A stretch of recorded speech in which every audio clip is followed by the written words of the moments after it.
Welcome back. Next, we're going to learn from three experts on the cutting edge of public access to meetings, public records, freedom of information, and new technologies to assist in reporting on all of those important things.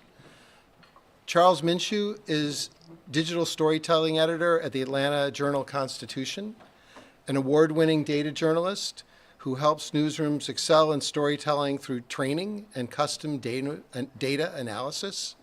He's the former director of data services for IRE, that's the Investigative Reporters and Editors Group, the world's largest organization for investigative reporting. Joining us on the screen from California is Cheryl Phillips, an award-winning investigative reporter and editor who for the last 10 years has taught data journalism at Stanford. She's founding member of the California Civic Data Coalition, which is an effort to make California campaign finance data accessible, and the founder of something called Big Local News, which collects, processes, and shares data that's hard to obtain and difficult to analyze. And pulling this session together is David Cuillier, director of the Joseph L. Brechner Freedom of Information Project at the University of Florida College of Journalism and Communications.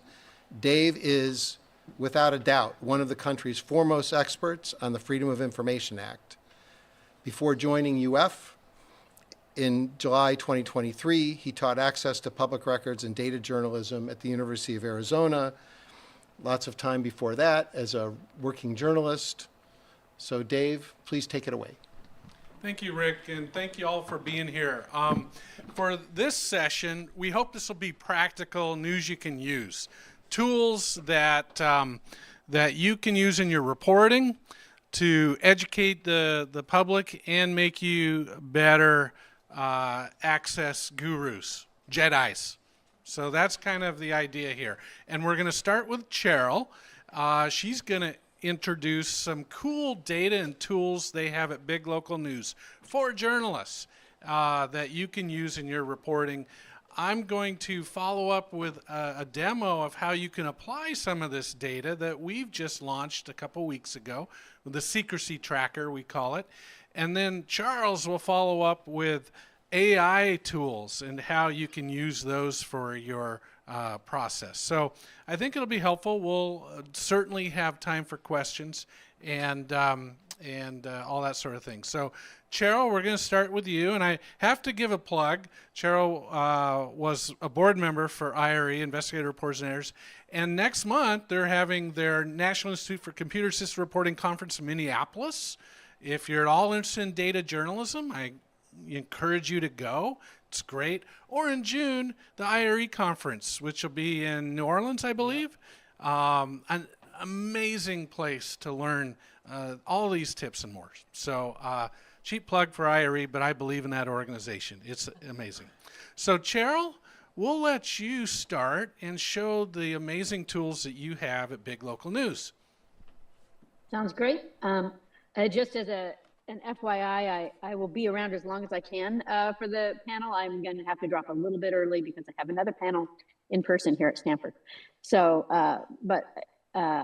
I founded Big Local News when I came to Stanford in 2014 with the premise that lots of local journalists collect and use data, and then after their project is done, it just doesn't go anywhere. And I wanted to be able to build a platform that would help folks share and use data so that they could have more impact in their journalism.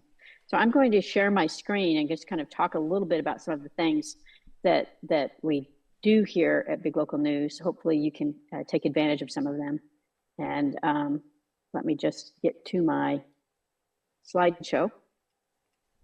Oops, and I have to back us up. Sorry about that. So Big Local News is a tiny little nonprofit inside of Stanford. And I have a small staff of about 4 or 5 people. We're adding a couple more. But what we try to do is empower journalists with data, tools, and collaborative work. So we try to help with that last mile problem of maybe you'd like to embark on a data project, but you want to make sure that you're going to get your facts right. And we try to help with some of that as well. Right now, we're involved in some federal data collection efforts with a whole slew of folks around the country. This is just a little bit of the data that we've collected so far, or making sure is archived and available for folks who need to use it, because federal data has been disappearing from websites, as I'm sure you all know. And a lot of this federal data can be used at the very local level to track impact. And so we think it's really important that we collect this information and preserve it. So one of the things that we're trying to do with this data is take it around, process it, and turn around things like, how many federal employees do you have in your county? How much of a salary impact is that? Where are the contracts going in your community? So that you could really track where things might be at risk, or just even the impact on your own community. And we're working also with the Stanford Library to help process and archive census data as well. So Big Local News, again, it's a platform to share data and to collaborate. We collect both local and federal data, and we go after data sets that are sometimes hard to obtain that might be a big lift for a local news organization. Our goal is to create stories that help create impact. Right now, we have over 4,300 users on our platform. We have about 450 journalism projects with more than 5,500 files. You can have a private project. Most of the projects on Big Local News are private. You can create your own project, put your own data in there, share it to whomever you want. And then we have over 90 projects that are open to anybody. There's data on census, policing, schools, pharmacy deserts. A lot of news organizations put data in our platform and then open it up for others with kind of story recipes or guides on how to use it. We really try to do collaborative news projects. One of the most recent is one we did on drug overdose deaths, where we worked with the Baltimore Banner and the New York Times Investigative Reporting Fellowship. And this partnership really was local to local, in that we ended up with a lot of local partners where we found the same pattern of overdose deaths kind of affecting one key generation of Black men. And so this was happening in Chicago and Pittsburgh and Newark and Baltimore and Philly, Washington, D.C., Indianapolis, Milwaukee. So we reached out to all these local newsrooms and said, look, we have the data findings. We got them from the CDC with some special access, academic access, so it was very granular, but we can aggregate it up to the county level.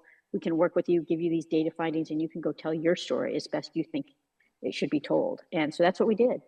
And we all published on the same day, and I think it had a real impact, and we're seeing a lot of kind of local change out of this. We do a lot of collaborations. We have, and some of it is just like collaborating on census. Back when 2020 census came out, we worked with the Associated Press to put data into our platform so you can easily compare 2010 to 2020 census. We built a census mapper to make it really easy to look at the patterns over time, things like that. We've collected school enrollment data to track the impact both during the pandemic and then since the pandemic. And we've worked with a national expert, a professor here at Stanford on education, who provided kind of quotes and feedback and what have you for local newsrooms working as part of this collaborative.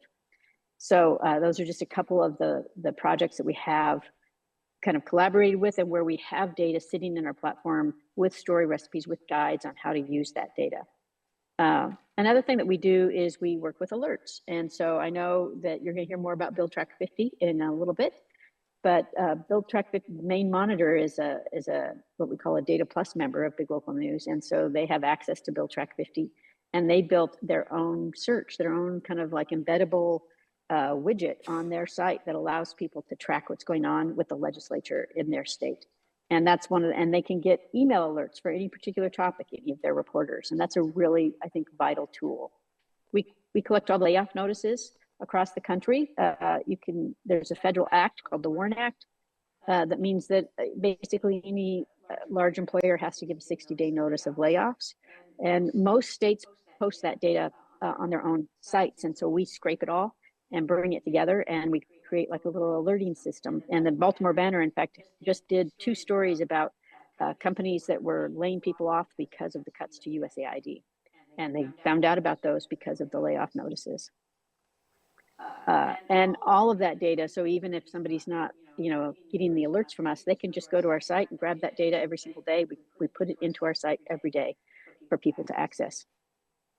We also do the same thing with the Federal Audit Clearinghouse. If you receive federal money, you have to submit an annual fiscal audit. And so we track all of those audits and flag the ones that are problematic. for our Data Plus members, so that they can then do stories about, an organization that might be not handling its money appropriately. We're building out a platform called Agenda Watch, agendawatch.org. It's very much a beta platform right now, but we're about to scale it up. And what we've done is we've built a scraping system that goes out after the companies that provide services to local governments to post their agendas and minutes, which means we think we can probably in the next few months move up to about 2,000 or 3,000 agencies across the country. We have a couple hundred in there right now, but because we were targeting kind of the structure of the way the agendas are posted, we think we can scale up on this and create like an alerting system. And this is all free, an alerting system to local newsrooms who want to track what's going on in city councils and county commissions and things like that around the country. Because of course, observing public meetings is a really important thing, and it's harder and harder to do. So that's kind of what we're trying to focus on right now. Again, trying to extend newsroom search and newsroom reach through search and alerts. I have a lot of tools. We have a COVID case mapper that is kind of retired now, but we have a census mapper. We scrape information from courts, and we help journalists do all of those things. The whole premise behind this is something we call the DART matrix. It's the idea of creating kind of a cycle of resources for newsrooms and building up an infrastructure for local journalism. The way the matrix works is if you think about a level of data expertise in your newsroom, if you don't have a lot of data expertise, you might not care about streams of data, but you really care about training and you really care about recipes. And so we'll provide that for you. And as you have a larger team, you might really care about the streams of data, and you might even want to contribute data back. And you can help contribute to the recipes and training. And so it becomes kind of a virtuous cycle as you go through the kind of level of expertise and the types of coverage that you want to try to do. The whole idea is to build up the capacity to tell those accountability stories. So these are just a few examples of some of the other tools we have. This is a US place sampler. Let's say you'd like to get a random sample of addresses in your community to send out information to or do a survey. You can do that from our site, from the US place sampler.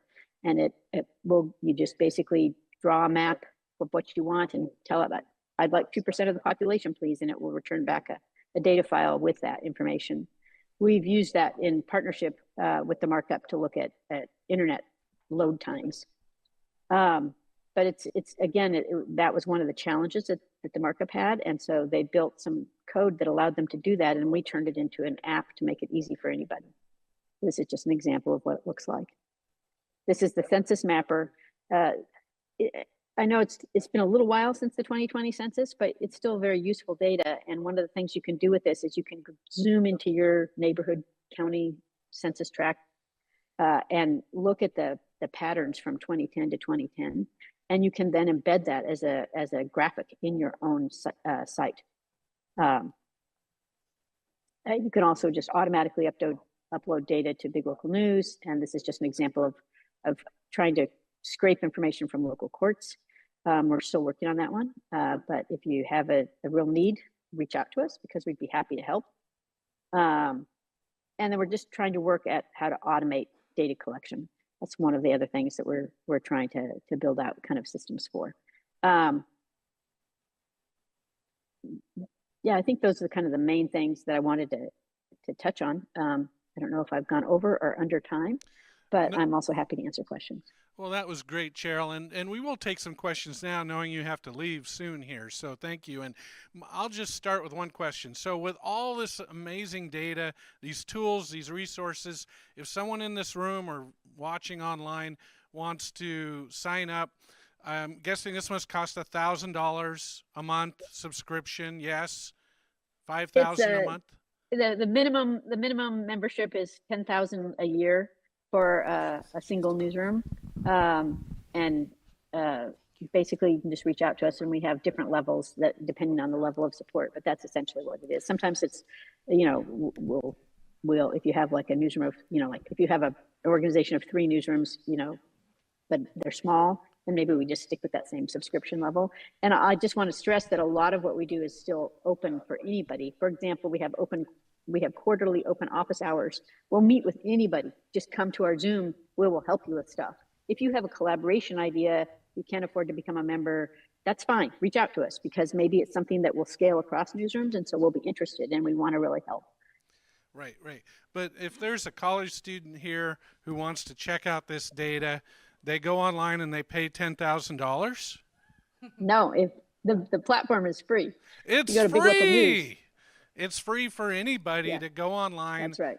sign up. I think you do have to create an account that's free through Muckrock or Right, something or other, right. and you can look at it and you can get access to most of this information. You can have yes? access. The only thing that costs money is the extra alerting services and the extra mentoring and training. But we do provide mentoring and training for everybody anyway, just on a quarterly level, and we provide all of the data that we collect, whether it's through the alerting, whether we use it for alerting or not. All the data we collect goes every day into our platform, What a so good anybody deal. can access it. And a set of Ginsu knives too. What a That's right. deal. This is great. Any questions of Cheryl before she has to go? Oh, the URL address, Sure, biglocalnews.org. biglocalnews.org. Check it out. Any other questions? A question here. What does the Dart matrix method help you do again? I didn't really catch that. What does the Dart matrix method do? What is that all about? Yeah, so we're working to build an infrastructure in support of local news. And so we were trying to conceptually think about how that could work. And so what that means is that if you're a small newsroom, our focus is going to be on trying to give you tools and training. If you're a large newsroom, our focus is going to be engaging you in sharing the data you already collect so that we can provide tools and training to those small newsrooms. So it becomes like a bit of a virtuous cycle and a collaborative effort across newsrooms. And so we're working with a lot of other places, nonprofits, that are trying to create this kind of support system, this infrastructure in support of local news, so that you don't have to go reinvent the wheel every single time. You can plug into these systems that make it easy for you to access information, training, tools, as well as you become more adept at data, entire streams or APIs of data. Great. Yeah, excellent. And Dart's a little confusing though. Why? Anybody know why Dart could be confusing in journalism? The Dart Center, right? Right. For trauma. I love the Dart Center. We actually have worked with the Dart journalism. Center quite a bit for our policing work. Right. But yeah, this is it. I didn't even think about that overlap. You're right. Okay. Oh, all good, all good. What a wonderful thing you're doing, Cheryl. Thank you for creating an amazing resource for journalists. So check it out, everyone. And let me pivot real quickly, and I'm not going to take a lot of time because I want to give most of the time here for some amazing AI work. But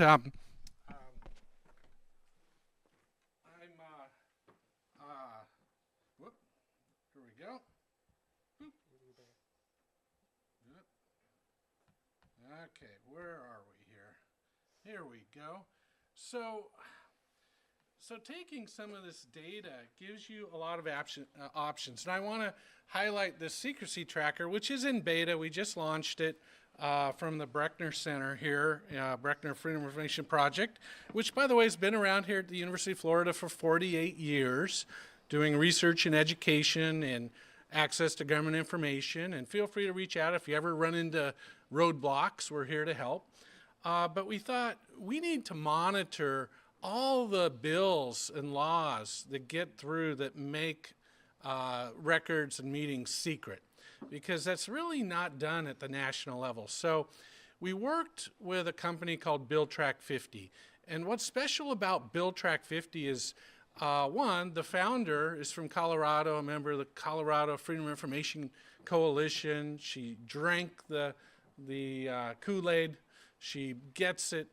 And they scrape every state's legislative site for bills every day, Congress, D.C., and they transfer it into an XML format, a data format, structured data format, which then you could play around with. So I asked her about a year ago, hey, could you take your data and like do the whole AI thing with it, the whole machine learning thing, and help us make sense of what's going on? And she said, I suppose. And I thought, well, we need to get $1 million grant to make this happen. And she said, no, I'll just work on it and on my own time. And she did, and she made it work.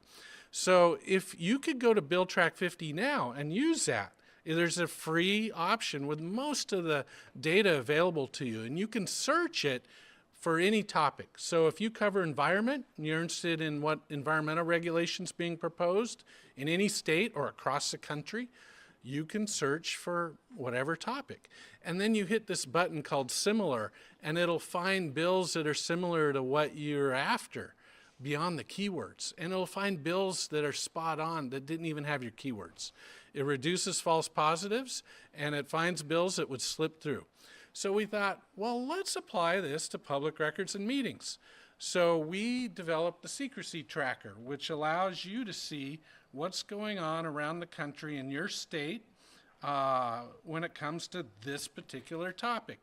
And you can replicate this for any topic you want. So you go to one of these maps, and right now we're up to 1,900 bills it's tracking across the country, and you can click on your state to see what's up.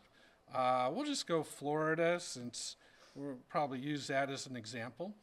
It produces an AI summary of the bill, because it can be hard to wade through legislative bill language, right? Who has the time for that?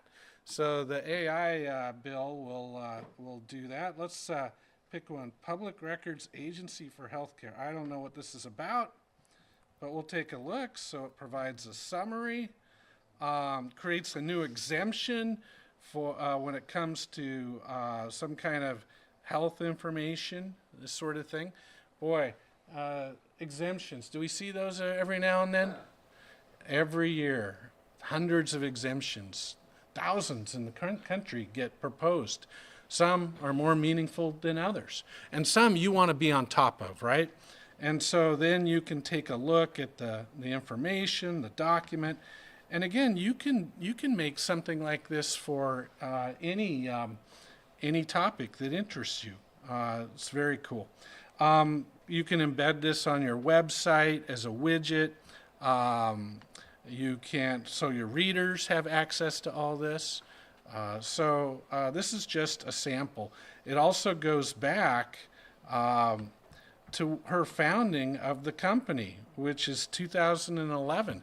So 14 years of data that you can then look at trends. So you can look at trends nationally, you can look at trends over time, you can see what's going on, again, to any topic that you want to focus on. Then we add some extra things to it. The thing we bring to the table is we've helped train the model for secrecy legislation with our partners across the country, state FOI coalitions. So it's more effective than if you tried to do this on your own initially. So that's what we bring to the table, value added.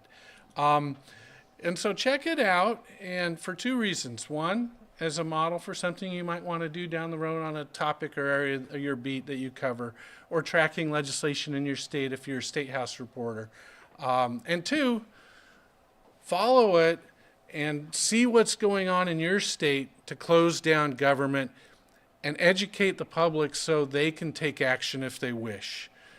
Secrecy is increasing at an alarming rate in our country.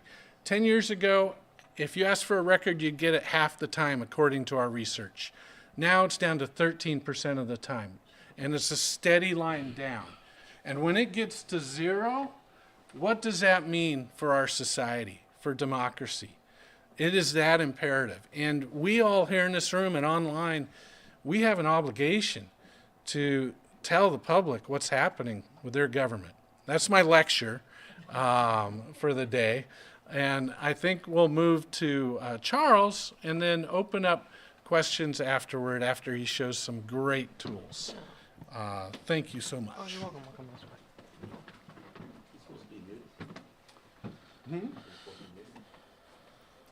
I don't know. We have a staff member on our Zoom. You're welcome to join in. Y'all need a second on the stream? Are y'all good to go? Keep going? Okay. So I want to talk a little bit about just how some experiments I've been doing with ChatGPT that I think can be expanded to any of the 50 states or federal government work that you're trying to do. But I've used Florida as an example, and we'll kind of demo some stuff that you can do using ChatGPT. How many of you have used ChatGPT? How many of you are afraid to use ChatGPT? Shouldn't be. It's kind of like the kind of mindset that I've had about it is I started out kind of being afraid of math and journalism, and then I ended up working in data. I've worked in data journalism for more than a decade now. I work with ChatGPT as a way to just kind of really kind of be kind of on the ground floor of what's going on with ChatGPT and helping kind of be mindful and just kind of, working with our standards folks at the AJC, working with people to talk about the ethics and, best practices for how to use ChatGPT. So the things that I'm going to show you today, you need to have a paid account to use this tool. It's $20 a month. It's something that you can kind of dabble with for a little bit and then drop it if you don't need it. You need to have a knowledge of your state's open records law, which I hope most of you do have. Florida has a pretty robust law compared to the other 49 states. In the Union, Georgia, we are pretty, have a pretty good track record of open records too. How many of you know about retention policies? Florida has a great resource. There's a spreadsheet for every policy, as you'll see, that I'm going to be using in this custom GPT. And you need to kind of have a general idea of what you're looking for. So you can grasp at straws with a tool like this, but having a little bit of, kind of legwork already done on what you want to get will help you. So ChatGPT, just the free version that you get, it's trained on information that's collected over they've collected over years. It's based on Reddit posts. It's based on news articles. It's based on the whole knowledge of the web. So with a custom GPT it's mind-bogglingly easy to make. I'll show you. You can just give it trusted information, give it official information. So in the example I'm going to show you today, I gave it a copy of Chapter 119, so the entire Florida Open Records Law as it currently stands. So you think about things that you're going to ask a bot like this. You're going to say, can I request parking ticket data from the city of Orlando? I worked in Orlando for 3 years before going to IRE. So, I use a lot of Orlando examples. What's the retention policy on state payroll data? Are there any records concerning body camera footage? And can you help me write a request? So we start with the, state law. I also give it, knowledge that's already collected, like the Government of the Sunshine Manual. It's about 400-page PDF. And I give it all these spreadsheets from the general record schedule that says, this is the kind of record that an agency holds, this is how long they hold it for, this is a description of the record.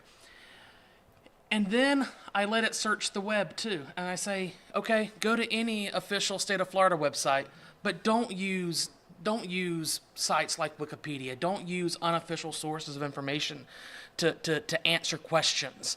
And to only use these official sites. And, as I work with this, you have to continue to add local government sources because not every single government website uses a state.fl.us or a .gov domain. Orange County elections, it's like ocfelections.com. So there's things like that you have to add in manually.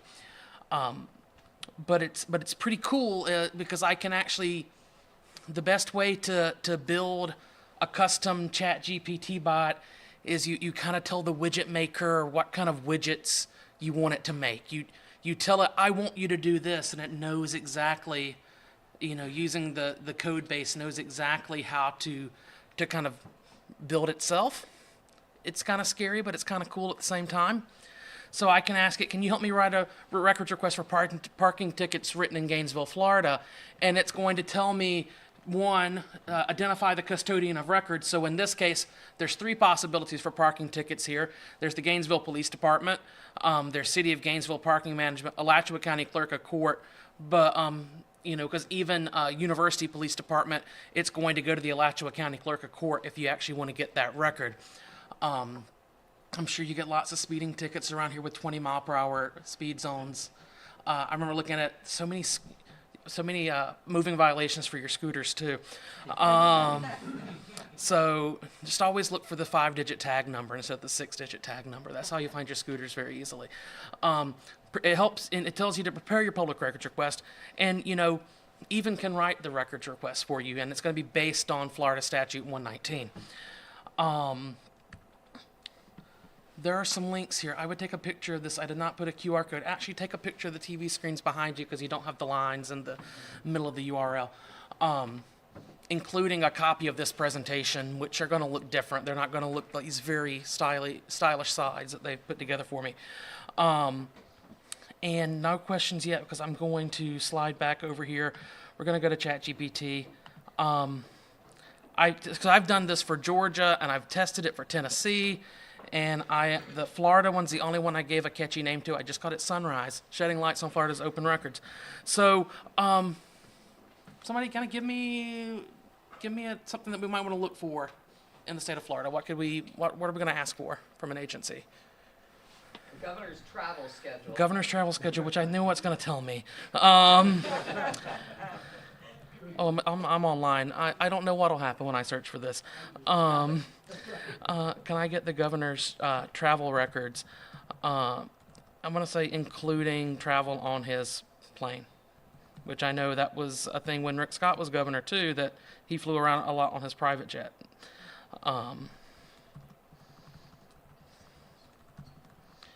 Let's see what it tells me. And I made it to zoom in, but this is gonna be pretty, it's in dark mode, so I hope that's okay.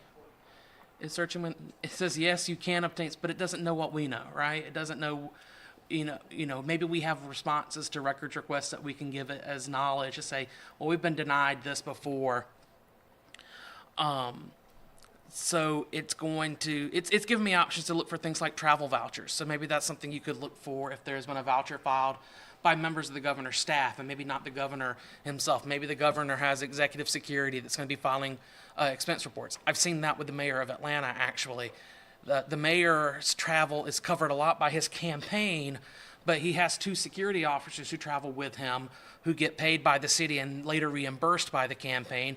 So we're able to get those city employees' expense records. Paid $27 for a car wash in Memphis, Tennessee on the day that the city of Atlanta had a major water main break with hundreds of thousands of people without water for 24 to 48 hours. Also had a $50 steak at a restaurant, so those kind of things you can see through public records requests. It says, however, detailed schedules and travel plans of the governor, including arrival and departure times, may be exempt from disclosure if their release would reveal security techniques or jeopardize the governor's safety. So it's going to give me those kind of caveats that I might get, from agencies. I could go a step further and say I would like to write a request to FDLE, and I can't spell this morning. And then it should very quickly give me language that I could write. And I'm okay, I use this at the AJC. I'm okay with having ChatGPT write a public records request for me because this is not something that's going to be published in the paper. It's not going to be something that I necessarily need to fact check. I just need to get information. So I need to have the most, I just need to have good information to at least start with. Because I probably will not copy this word for word and send this to the agency because it may not be putting it to the right place. I don't know if pru@fdle.state.fl.us is the actual email address to send a records request to, but it seems to think that it is. So it will write this request for me. And it is not wanting to let me scroll. Oh, it's over here. Let me get back. Scroll. Okay, that's okay. So yeah, I can, the thing that I like about this the most is as I get more information, I can go and add to this, I just go in here and I edit this, and there's a link on those 4 links that I had up on the screen that will allow you to actually test this out yourself as long as you have a paid account. And let me go explore GPTs, my GPTs, and I will edit this one. So, for example, like I said, it would not find information from the Orange County elections website because it doesn't have that as a knowledge, it doesn't have access to that.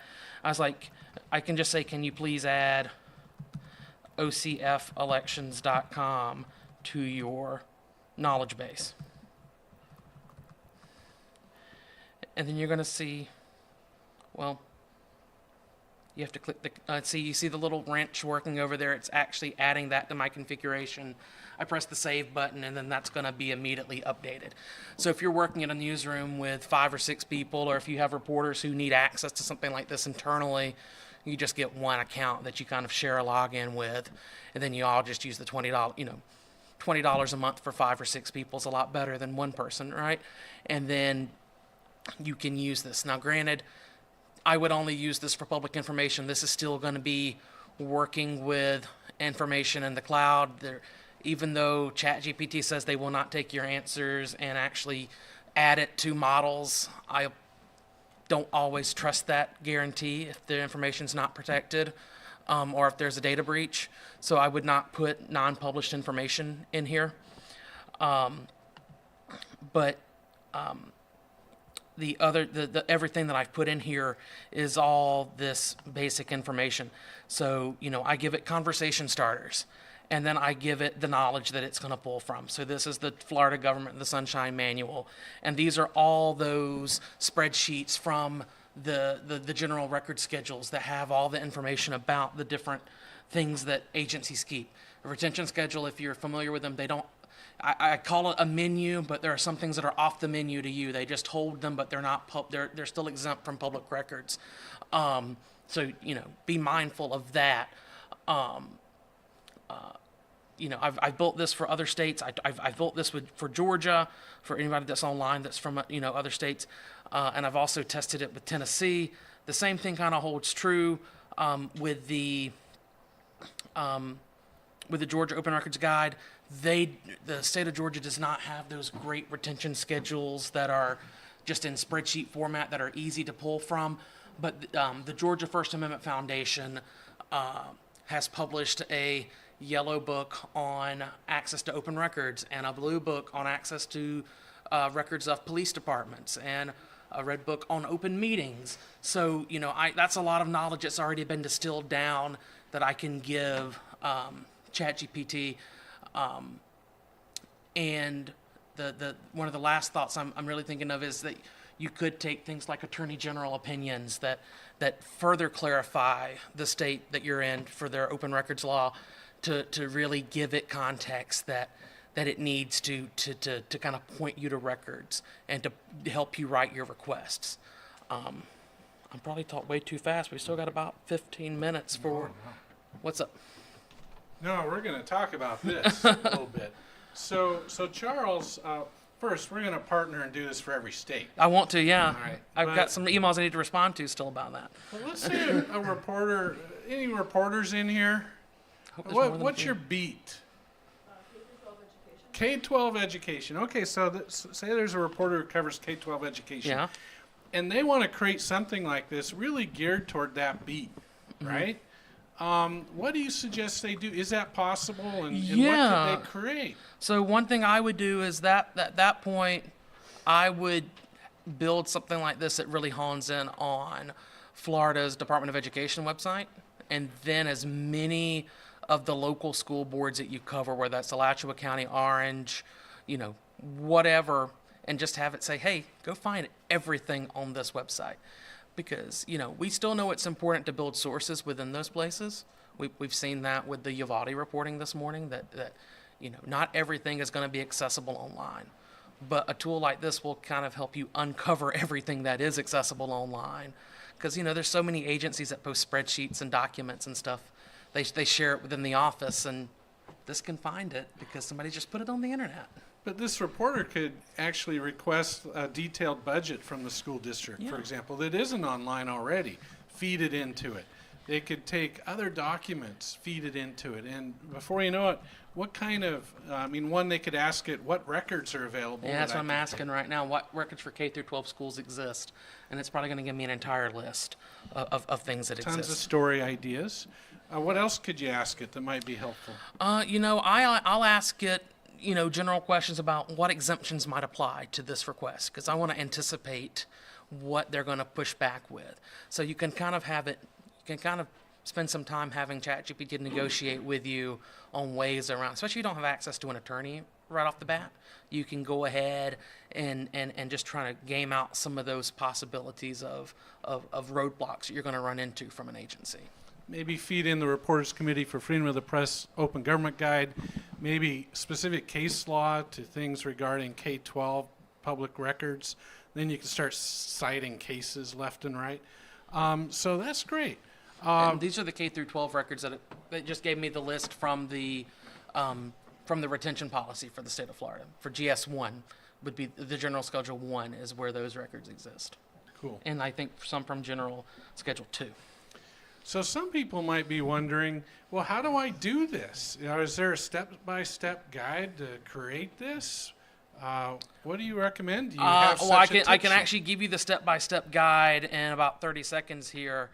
And that is, if I have a paid ChatGPT account, I click on this Explore GPT button on the left.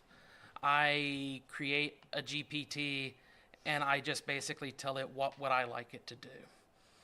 So I would like to build a tool for examining records from all of Florida's, I spelled Florida wrong, 67 counties, school systems, and local systems.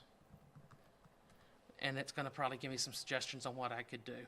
And you can't see what it's doing in the background. That's the one thing I hate, because it's doing all kinds of work with the algorithm in the background. And it's going to start limiting the knowledge base, and I start feeding it information.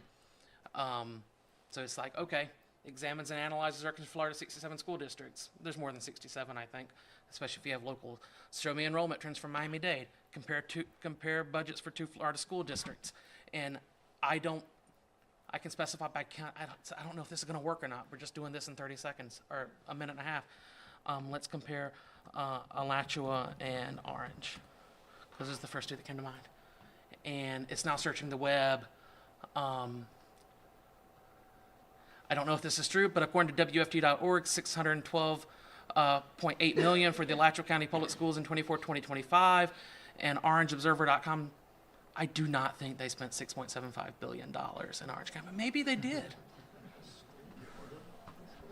But it gives me sources. So this is kind of like I tell people, if you're writing a paper, never use Wikipedia as a source. But that source list on those Wikipedia pages are great for finding official sources. ChatGPT is a really great search engine. I would never use this to analyze data. I would never use this to do any reporting for me, but I would use it to point me to the places. I use ChatGPT on a regular basis to write Python. I write R, I don't write Python, but I use ChatGPT to write code in trusted languages and trusted tools that have been used for us by decades in newsrooms. And yeah, the Orange County School Board did approve $6.7 billion for their budget. So that was right. Wow. And Charles, remind me, you had a link earlier to further information people could turn to do this? Yeah, so these links right here. Yeah. So if they go there, will there be instructions? So I can add instructions. If you go back to this link right here, there's a Google slide. I'll be adding more to that slide deck. It's kind of one of those things that kind of grows as the knowledge base grows. So that link will always go there. And this is the tool that I was experimenting with just to kind of search through Florida's open records data.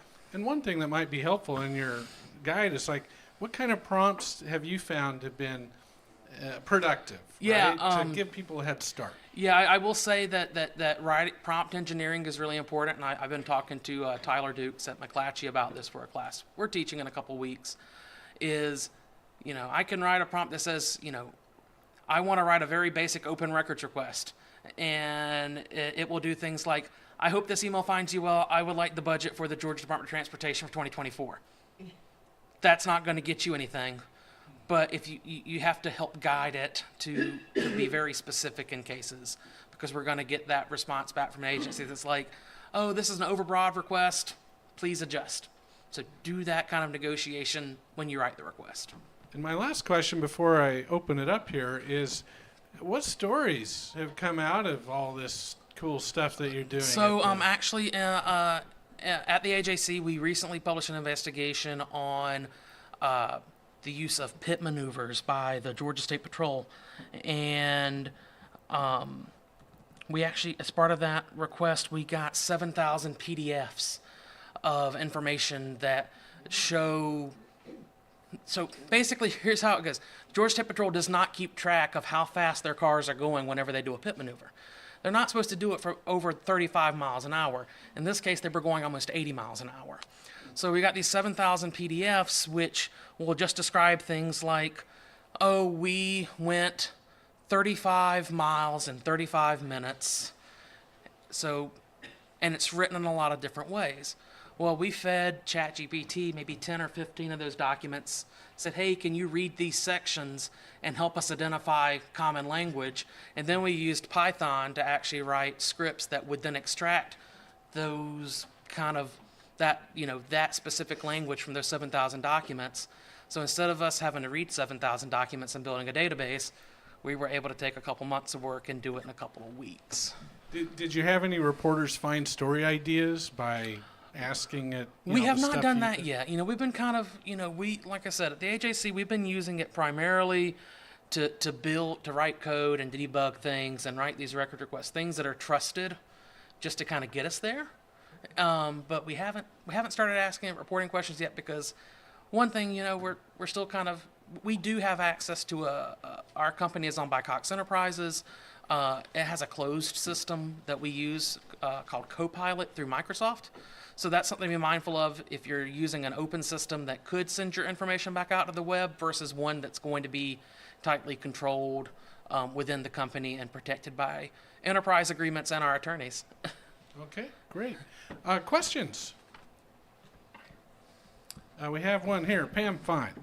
Can you clarify what you used, how you used ChatGPT to get to this story? Yeah, so for this one, it was a matter of we had these 7,000 PDFs. I don't normally write Python to build PDF scrapers.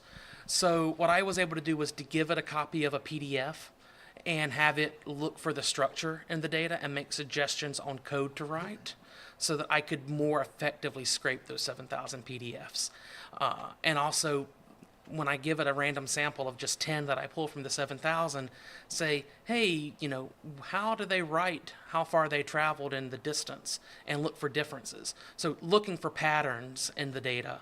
I also used it to write code that would just let me extract all the text so that now instead of 7,000 PDFs, I have 7,000 text files that I can also go and search.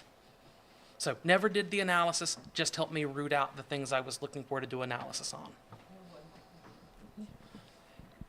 So on the Collier winning Uvalde project, could they, I'm assuming they didn't use ChatGPT, but if they had, in watching that, what would you have suggested? How could they have used that to maybe streamline their processes? Well, I would say y'all were dealing with very sensitive information. I don't think I would have fed any of that into ChatGPT. In the case of this story, I felt comfortable doing it because any person could have gone and got those records from a public records request. That's how we got those records, was through a public records request. So I'm comfortable doing that. I never feed ChatGPT like we get the Georgia voter database. There's 10 million people in that database. I never want to put the names, addresses, information about people in there because that's public information, but I'm still putting it into a system that can take a lot of action based on demographic information, even though it's a public record. So just very mindful about putting only samples of data into it and never the entire data set. Another question, right over here. Our K-12 reporter.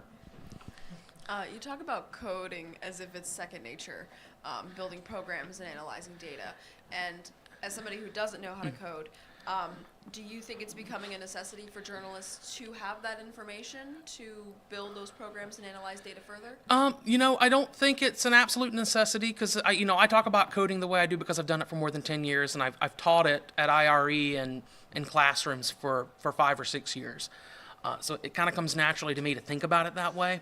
But I will say when it comes to Python, when I started working with it, it's kind of the same as my level of Spanish. I can listen to Spanish and understand it.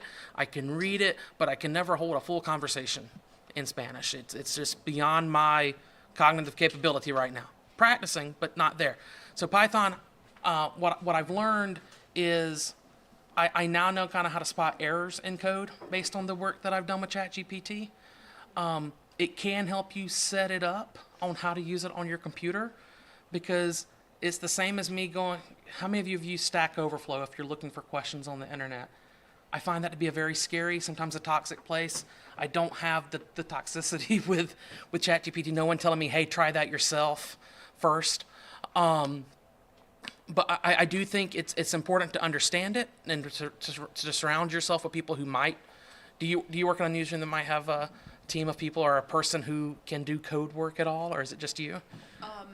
I don't think there's anybody, Okay. at least from my knowledge in my newsroom, that can often leak codes or has So coding I knowledge. would adjust this to say that the same things I'm learning how to do in Python, if you know how to use Excel, you can ask it how to kind of say, hey, I want to sort this data, but I want to filter out only cases that have 50, instances. And it'll kind of walk you through step by step. Okay, click the file button, go to sort, go to open this window and add this filter to the checkbox. So it'll kind of do those things piece by piece. So I when I say coding, I think any kind of computer assisted reporting with Excel or any kind of spreadsheet program will get you by just fine without needing to do this. Charles, especially all the students in here, and maybe journalists who want job security, would you advise they learn coding at NICAR or IRE or? I mean, just I teach it? think if there's a Yes, sir. task, if there's a task that you do every day and something that you find takes up, more than an hour of your time each day, there are possibilities of using tools like Excel or Python or R or, any other kind of coding language that can help you kind of adapt your day a little bit to take some of that stuff off your plate. And that's not automating it away from you in any way. That's just you gaining the knowledge to learn how to do that a little bit more efficiently so you can spend more time on the phone with a source. Right. But, go to NICAR. If you're a student, you can go for $100.